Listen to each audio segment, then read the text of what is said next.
Subscribe करिए मेरे इस यूट्यूब चैनल अंकित सचिवा क्लासेज को और दबाइए घंटी ताकि आपको आने वाली सभी वीडियो का नोटिफिकेशन मिलता रहे।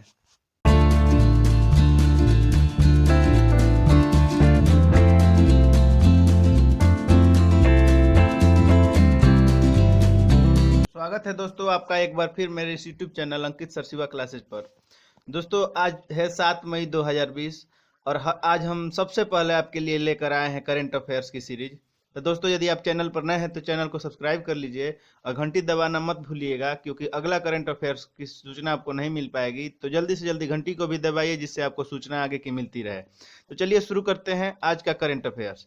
सबसे पहले ये जानते हैं कि laser science and technology centre ने यूवी ब्लास्टर नामक अल्ट्रावायलेट कीटाणु शोधन टावर विकसित किया है। नई दिल्ली स्थित laser science and technology centre defence research and development organisation की एक प्रयोगशाला है ने गुड़गांव स्थित एक निजी फर्म के साथ मिलकर यूवी ब्लास्टर नाम के एक अल्ट्रावायलेट यूवी कीटाणु शोधन टावर विकसित किया है।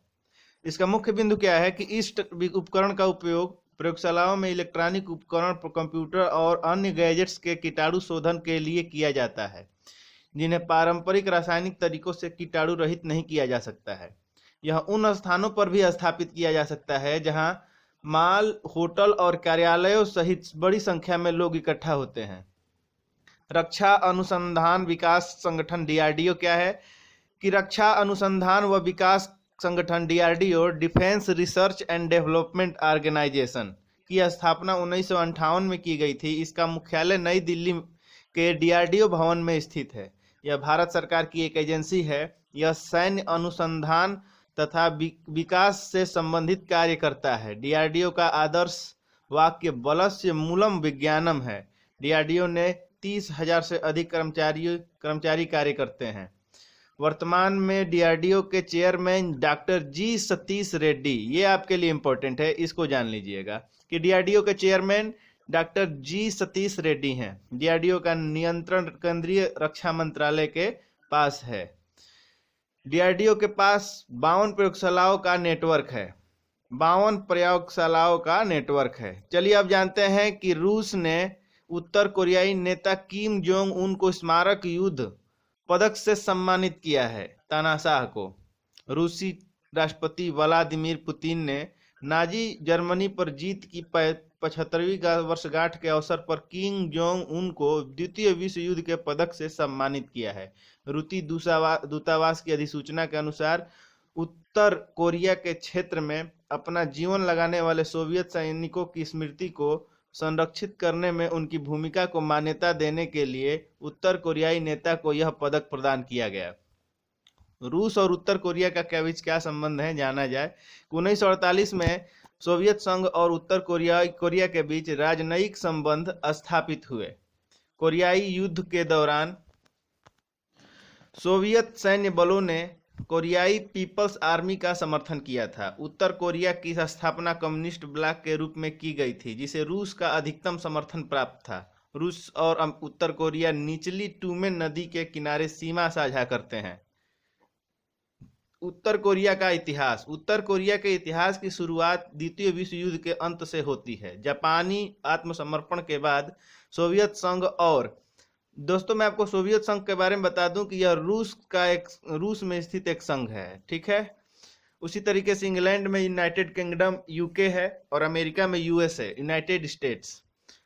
तो चलिए जानते हैं सोवियत संघ और अमेरिका ने उत्तर कोरिया और दक्षिण कोरिया के रूप में कोरिया को विभाजित करने का सहमति व्यक्त की। उत्तर कोरिया ने सोवियत के साथ गठबंधन किया और democratic people's republic of Korea का गठन किया।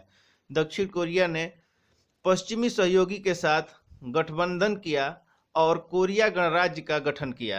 विवाद क्या था जानते हैं। विवाद ये था कि यद्यपि रूस और उत्तर कोरिया के बीच व्यापारिक संबंध हैं और सैन्य संबंध अच्छे हैं, रूस ने हाल ही में उत्तर कोरिया की परमाणु आकांक्षाओं की निंदा की है। 2016 में उत्तर कोरिया के परमाणु परीक्षणों के बाद रूस ने संयुक्त राष्ट्र सुरक्षा परिषद के फैसलों का समर्थन किया था। अब आज का सबसे दुख देने वाली खबर यह है कि बेरोजगारी दर जो है 27.1% तक पहुंच गई। ये CMI की डाटा है। 5 मई 2020 को भारतीय व्यवस्था की निगरानी के केंद्र CMIE ने बेरोजगारी के आंकड़े जारी किए हैं। आंकड़ों के मुताबिक इस समय 121.5 मिलियन लोगों के पास काम नहीं है। मुख्य बिंदु इसका क्या है कि डाटा में कहा गया है कि कोविड-19 संकट के कारण 91.3 मिलियन दिहाड़ी मजदूर बेरोजगार हैं। इसके अलावा 18.2 मिलियन उद्यमी बिना काम के हैं, क्योंकि मजदूरों की कमी है। कोविड-19 के कारण लगभग 17.8 मिलियन वेतनभोगी कर्मचारी भी प्रभावित हुए हैं। मुख्य निष्कर्ष इसका क्या है कि CMIE द्वारा बनाई गई रिपोर्ट के मुख्य निष्कर्ष निम्नलिखित हैं। लॉकडाउन के कारण बेरोजगारी दर 27.1% हो गई है। शहरी और ग्रामीण दोनों में बेरोजगारी दर बढ़ी है। ग्रामीण बेरोजगारी 20.88% से बढ़कर 26.16% हो गई है। ग्रामीण आबादी की मदद करने के लिए भारत सरकार मनरेगा को मजबूत कर रही है। भारत प्रधानमंत्री गरीब कल्याण अन्न योजना के तहत मनरेगा की मजदूरी में वृद्धि की गई है। साथ ही झारखंड जैसे कई राज्य इस तरह के उपायों को आगे बढ़ाने के लिए योजनाएं शुरू कर रहे हैं। कृषि क्षेत्र को जानते हैं। तमाम गतिविधियों के बीच क्षेत्र का प्रदर्शन अच्छा है, क्योंकि इसे लॉकडाउन से छूट दी गई थी। 20 अप्रैल 2020 के बाद लगभग 5.8 मिलियन किसान काम पर लौट आए थे। इसके अलावा भारतीय खाद्य निगम FCI और national agriculture cooperative market federation of India NAFED रबी फसलों की खरीद के लिए कार्यरत थे। इसमें चावल, गेहूं, दालें और कपास शामिल थे। चलिए जानते हैं। डार यासीन, मुख्तार खान और चुन्नी आनंद ने फीचर फोटोग्राफी के लिए पुलित्जर पुरस्कार जीता है। चलिए इसको जानते हैं कि न्यूयॉर्क स्थित अमेरिकी गैर लाभकारी न्यूज एजेंसी एसोसिएट प्रेस के फोटोग्राफर डार यासीन, मुख्तार खान और चन्नी आनंद को फीचर फोटोग्राफी के लिए पुलित्जर पुरस्कार के विजेता के रूप में नामित किया गया है। मुख्य बिंदु क्या था? पुलित्जर पुरस्कार अमेरिका में पत्रकारिता के क्षेत्र में एक प्रतिष्ठित पुरस्कार है। अनुच्छेद 370 के निरस्त होने के बाद उन्हें कश्मीर में विरोध प्रदर्शन, कर्फ्यू और झड़प की उत्कृष्ट फोटोग्राफी के लिए उन्हें इस पुरस्कार के लिए चुना गया। एसोसिएट प्रेस के लिए यह 54वां पुलित्जर पुरस्कार है। पिछले साल इस एजेंसी ने कहानी और तस्वीरों और वीडियो श्रेणी में पुलित्जर पुरस्कार जीता था। पुलित्जर पुरस्कार क्या होता है, इसको जाना जाए कि वर्ष 1917 में हंगरी मूल के अमेरिकी प्रशासक जोसेफ पुलित्जर के नाम पर पत्र, नाटक, संगीत और पत्रकारिता के लिए दिए जाने वाले पुलित्जर पुरस्कार प्रतिवर्ष कुल 21 श्रेणियों में दिया जाता है। कोलंबिया विश्वविद्यालय द्वारा यह पुरस्कार प्रदान किया जाता है। प्रत्येक विजेता को एक प्रमाण पत्र व $10,000 की नकद राशि दी जाती है। 21वीं श्रेणी के विषय लोक सेवा से संबंधित पत्रकारिता के लिए स्वर्ण पदक दिया जाता है।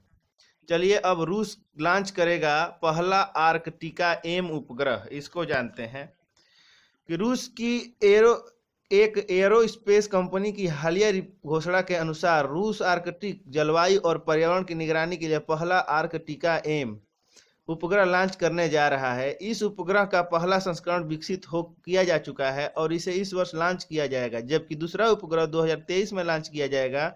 रिमोट सेंसिंग उपग्रह आर्कटिका M से पृथ्वी के ध्रुवीय क्षेत्र की मौसम संबंधी स्थितियों पर नजर रखी जाएगी। यह सटीक मौसम पूर्वानुमान में सहायता करेगा। चलिए अब इसका महत्व क्या है जानते हैं कि यह उपग्रह ध्रुवीय क्षेत्र में जलवायु परिवर्तन का अध्ययन करने में मदद करेगा और ध्रुवीय क्षेत्र में संसाधनों का पता लगाने में भी मदद करेगा। आर्कटिक क्षेत्र के संसाधन विवादों के केंद्र रहे हैं और इससे राष्ट्रों के बीच संघर्ष का संभावित खतरा भी है। बर्फ के बिना महासागर अधिक विकिरण को अवशोषित करना शुरू कर देंगे। ध्रुवीय में जलवायु परिवर्तन अध्ययन क्यों महत्वपूर्ण है? ध्रुवीय बर्फ तेजी से घट रही है। बर्फ हटाने से मीथेन निकलता है और जलवायु परिवर्तन में योगदान देता है। ध्रुवीय क्षेत्र की बर्फ आने वाली सौर की विकिरण को परावर्तित करती है। इसके कारण जल का ताप बढ़ जाएगा। इसके अलावा महासागर अधिक ऊष्मा को अवशोषित करना शुरू कर देगा, जिससे ग्लोबल वार्मिंग भी बढ़ेगी। चलिए भारतीय लघु उद्योग विकास बैंक ने India SME services platform digital platform launch किया है। इसको विस्तार से जानते हैं। लखनऊ स्थित भारतीय लघु उद्योग विकास बैंक SIDBI ने हाल ही में घोषणा की कि वह इंडिया SME सर्विसेज प्लेटफॉर्म नाम से एक डिजिटल प्लेटफॉर्म लॉन्च करेगा। यह प्लेटफॉर्म सूक्ष्म लघु और मध्यम उद्यमों एमएसएमई को परिचालन शुरू करने, वित्त या ऋण बढ़ाने और अन्य सहायता सेवाओं के बारे में जानकारी प्रदान करेगा। सभी सरकारी योजनाओं का एक डैशबोर्ड भी इस प्लेटफॉर्म में रखा जाएगा। भारतीय लघु उद्योग विकास बैंक क्या है, इसको जानते हैं, सिडबी। भारतीय लघु उद्योग विकास बैंक भारत का स्वतंत्र वित्तीय संस्था है। इसकी स्थापना सूक्ष्म लघु एवं मध्यम उद्योगों की वृद्धि एवं,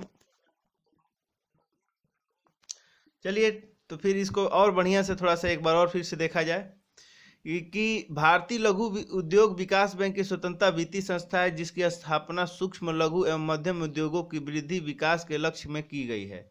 यह लघु उद्योग क्षेत्र के संवर्धन, वित्त पोषण और विकास तथा इसी तरह की गतिविधियों में लगी अन्य संस्थाओं के कार्यों में समन्वय के लिए एक प्रमुख विकास वित्तीय संस्था है। इसकी स्थापना 2 अप्रैल 1990 को हुई थी। चलिए, हिमाचल प्रदेश सरकार ने शुरू की निगाह योजना, इसके बारे में जानते हैं।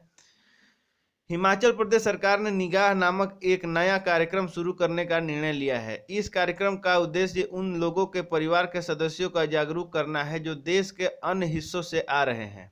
मुख्य बिंदु क्या है कि निगाह कार्यक्रम के तहत घरेलू संगरोध के दौरान सामाजिक दूरी बनाए रखने के बारे में जागरूकता प्रदान करने के लिए आशा, आंगनबाड़ी और स्वास्थ्य कार्यकर्ताओं को तैनात किया जाएगा। इस कार्यक्रम के तहत स्वास्थ्य कार्यकर्ता उस व्यक्ति के परिवार के सदस्यों को संवेदनशील बनाएंगे जो दूसरे राज्यों से आ रहे हैं। महत्व क्या है कि भारत सरकार ने हाल ही में विभिन्न राज्यों में फंसे प्रवासियों के लिए उनके घर शहर तक पहुंचने के लिए ट्रेन और बस की सुविधा शुरू की थी। संगरोध शिविरों में रहने और के दौरान उन पर कीटाणुनाशक का छिड़काव किया गया था। साथ ही उनके प्रवास के दौरान सख्त सामाजिक दूरी का पालन किया गया। हालांकि उन्हें कोविड-19 संक्रमण के लिए परीक्षण नहीं किया गया था, इसलिए निगाह जैसी कार्यक्रम से इन विस्थापित श्रमिकों के परिवार के सदस्यों को तब तक सुरक्षित रखने में मदद मिलेगी जब तक कि संक्रमण के लिए उनका परीक्षण नहीं किया जाता। साथ ही ये उपाय परिवार के सदस्यों को संभावित संक्रमण से बचाने में मदद करेंगे।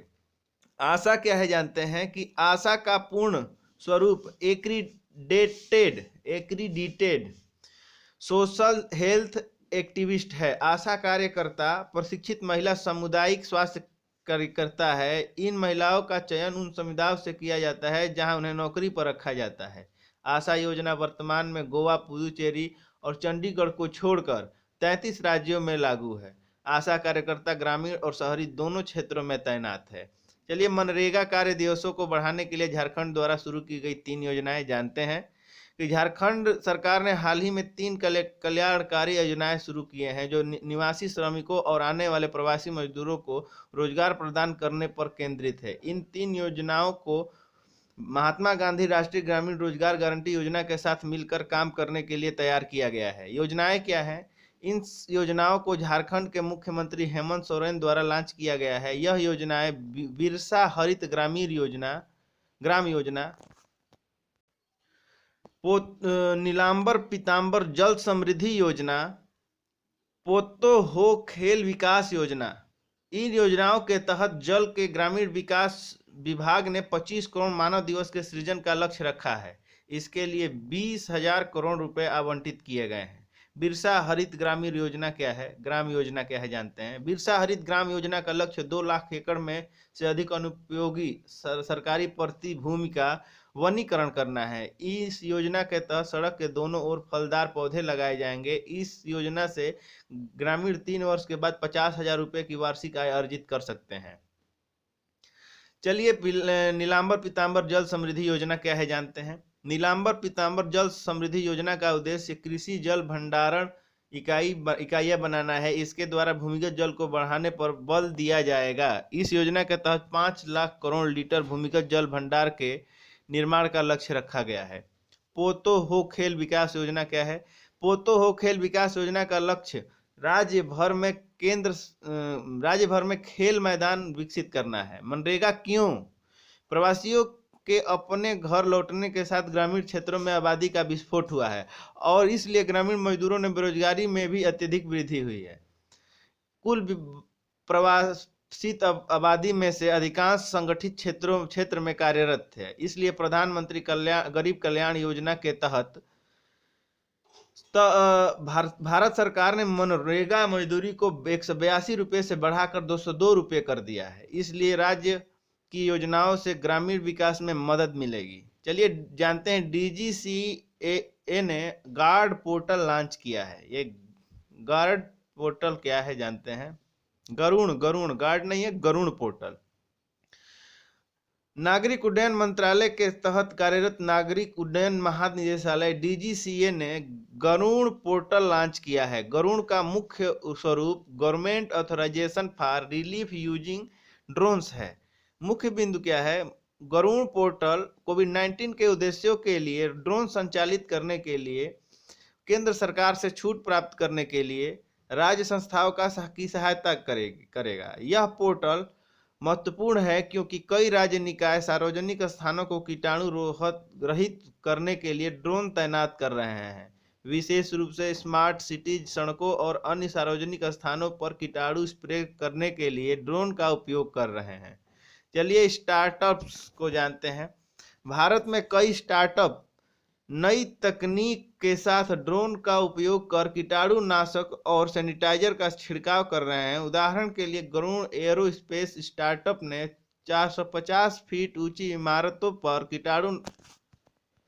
कीटाणुनाशक स्प्रे करने के लिए कोरोना किलर ड्रोन का आविष्कार किया है। ऐसे समय में जब भारतीय अर्थव्यवस्था की स्थिति कोविड-19 और लॉकडाउन के कारण तेजी से खराब हो रही है, ऐसे स्टार्टअप को बनाए रखना आवश्यक है। यह स्टार्टअप न केवल वायरस से लड़ने में मदद करेंगे बल्कि अर्थव्यवस्था को पुनर्जीवित करने में भी मदद करेंगे। विकास दर के बारे में जानते हैं कि कई वैश्विक वित्तीय संगठनों ने भारत की विकास दर में गिरावट का अनुमान लगाया है। विश्व बैंक की उम्मीद है कि भारतीय अर्थव्यवस्था 1.5% से 2.8% की दर से बढ़ेगी। IMF ने देश की विकास दर 1.9% रहने की भविष्यवाणी की। फिच रेटिंग्स ने भारत की विकास दर में 2% की कटौती की। चलिए अब अगला है कि भारतीय नौसेना ने लॉन्च किया ऑपरेशन समुद्र सेतु। इसको जानते हैं। आप जैसे कि मानचित्र में देख रहे हैं, ये भारत के एकदम निचले स्तर पर इंगित कर रहा है। इसको जानते हैं कि ये है क्या? कि 5 मई 2020 को भारतीय नौसेना ने मालदीव में फंसे भारतीयों को वापस लाने के लिए ऑपरेशन समुद्र सेतु शुरू किया है। वे एयरलाइन का संचालन बंद होने के कारण विदेशी भूमि में फंसे हुए हैं। मुख्य बिंदु क्या है कि भारतीय जहाज जलासवा और मगर को मालदीव के बंदरगाह पर भेजा जा रहा है। भारतीय जहाजों को जलासवा और मगर को मालदीव के बंदरगाह पर भेजा जा रहा है। पहली यात्रा के दौरान लगभग 1000 व्यक्तियों को लाने की योजना है। मालदीव से निकाले जाने वाले भारतीयों की सूची भारतीय मिशन द्वारा मालदीव में तैयार की जा रही है। अब देखिए, INS जलाश्व 8 मई 2020 को मालदीव में पहुंचेगा। यह 17,521 टन को विस्थापित करने में सक्षम है।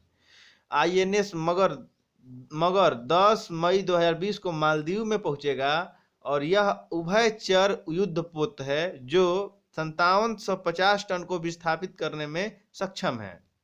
निकासी के बाद इन लोगों को कोच्चि से संगरोध में रखा जाएगा, मतलब कि क्वारंटाइन किया जाएगा।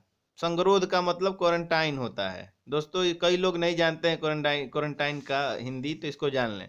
चलिए INS जलाश्व के बारे में जानते हैं। INS जलाश्व ने USS ट्रेंटन के नाम से जाना जाता है। INS जलाश्व को पहले USS ट्रेंटन के नाम से जाना जाता है। USS ट्रेंटन को 2006 में अमेरिका से खरीदा गया था। खरीद के बाद जहाज का नाम INS जलाश्व रखा गया था।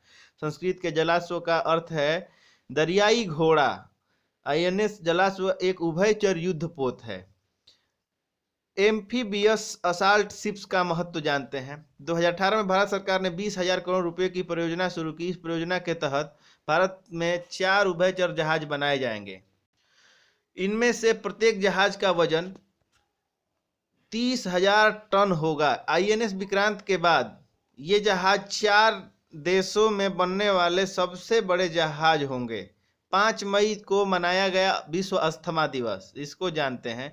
विश्व अस्थमा दिवस प्रतिवर्ष मई महीने के प्रथम मंगलवार को मनाया जाता है। इसका आयोजन ग्लोबल इनिशिएटिव फॉर अस्थमा द्वारा किया जाता है। सर्वप्रथम विश्व अस्थमा दिवस का आयोजन 1998 में किया गया था। मुख्य बिंदु जानते हैं कि अस्थमा दमा श्वसन संबंधी रोग है। यह सभी आयु वर्ग के लोगों को प्रभावित कर सकता है।